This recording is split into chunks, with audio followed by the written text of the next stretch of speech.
I made some extra adjustments, so now it's really close to exactly right. The reason that it's not sliding in and out super smoothly is if you look really carefully, the edge of the drawer is touching the top of this guy. You can actually see the line from where it's cutting. So I'm just gonna remove some of this using a sander just to get it down. Before we take the drawer off, I wanna talk about how I got it to be quite so right, because I think I found a tip that'll make it so the rest of them are gonna be easy for me. So for me, what worked is I came under the cabinet and I looked at the corners and the drawer. You see how the distance between the metal and the back of the drawer is right on? Well, what I did was I moved the supporting struts over. You see how they're not lined up anymore? I moved them over a bit in order to make it so that these lined up, which meant that the rest of the struts lined up to the front. And so I just loosened up these screws, and then I just loosened up these screws, and I scooted the whole body of the thing over. And that's how I was able to get it straight. Obviously, ideally, I would have just got everything straight and square in the first place, but even my box was a tiny little bit off straight, and then the cabinet, the whole thing's a little bit off straight. All right, anyways, let's sand a little bit more of the wood off of this thing, and hopefully it'll slide right in.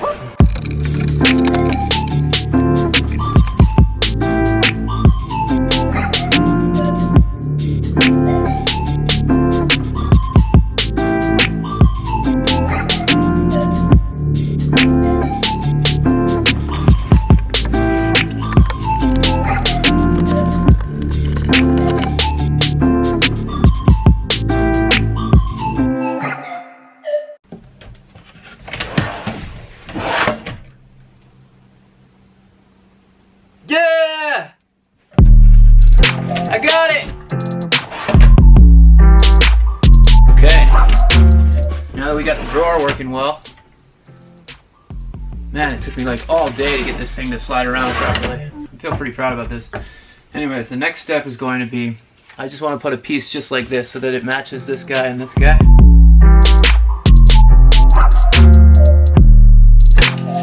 10 inches by 25 and an eighth. Here we go.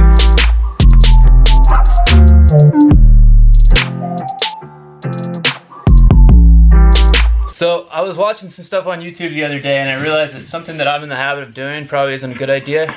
It came from a guy named Jimmy Dressa. I'm going to talk a little bit about something that I see on YouTube a lot, which makes me cringe. I know a lot of people see the things I do and it makes them cringe, but this is extremely dangerous, and maybe it's people that just don't have enough experience, or maybe have never been bit by the tiger, literally, the table saw.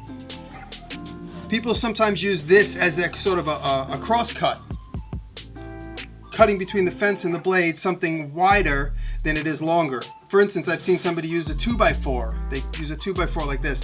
It's dangerous because that small piece will bind, and then when you get a binding, that's when you get a kickback. And when you get a kickback, anything could happen. Your hand could pass through the blade like it happened to me. I'll explain that in a minute. But don't ever cut anything shorter than it is wider. That's how you get a kickback. That's how you get binding between the fence and the blade. Whenever you get binding between the fence and the blade, you have a problem. Don't do that. Use a crosscut sled or a chop saw. That's the proper tool.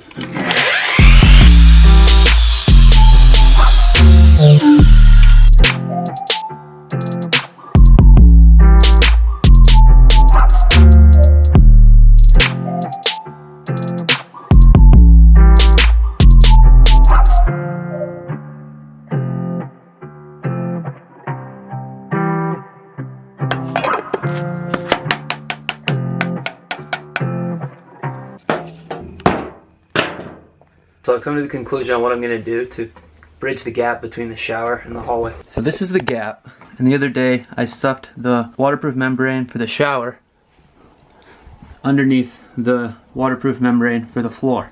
I used silicone to make it so it's watertight. And now what I want to do is take some of this old bus trim and put it in here and put epoxy down underneath. A 2-part epoxy will hold this thing super solid, and then behind the piece of metal I can just push grout into here and fill up this corner. And I think that having a solid epoxy thing on here, some people might say, why not drive screws through here? Well, I don't want to put the screws through the waterproof membranes, because that'll provide an opportunity for water to get through and into the subfloor, which is what we're trying to avoid. So I'm thinking as long as I just use epoxy and grout to fill this area, it should be perfectly fine. So now I'm just gonna clean the rust off this thing and repaint it and prime it just so that it's extra protected.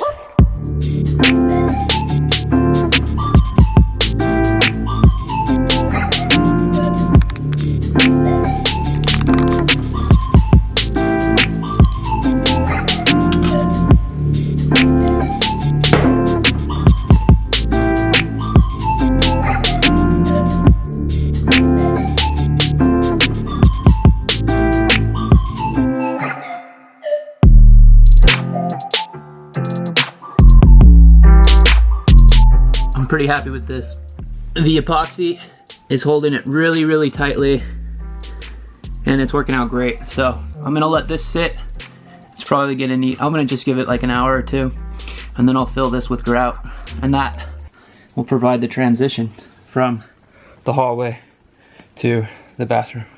Okay, while I was waiting for the epoxy to cure, I started playing with the door. Essentially, I used this polywall plastic. Because I have that situation with the door where the inside of it is this kind of funny sort of half-grade plywood like this, I knew I had to cover it up and make it so that there's no way water could get in. My solution was to cut this polywall and to size and then glue it to the bottom using two different products. I was using construction adhesive and 100% silicone. So I ran a bead of construction adhesive down the middle, and then I used 2 beads of silicone running up the sides. So that way I know that it's really adhered well in the middle, and then also it's watertight on the sides.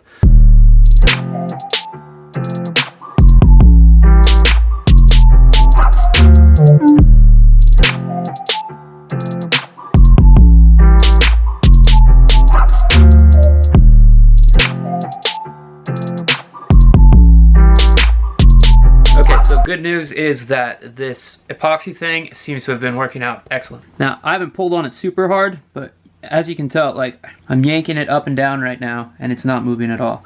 So that's what I wanted. I wanted like a really solid connection between the vinyl plank flooring all the way across and the grout that's gonna go right in here.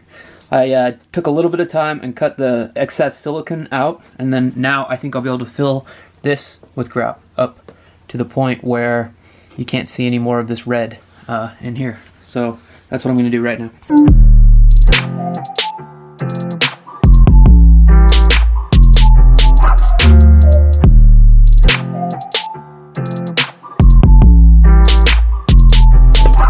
Okay, that wasn't that big of a deal. I'm gonna wait for an hour or two and come back periodically and just check the grout and then maybe start washing it, cleaning up the haze.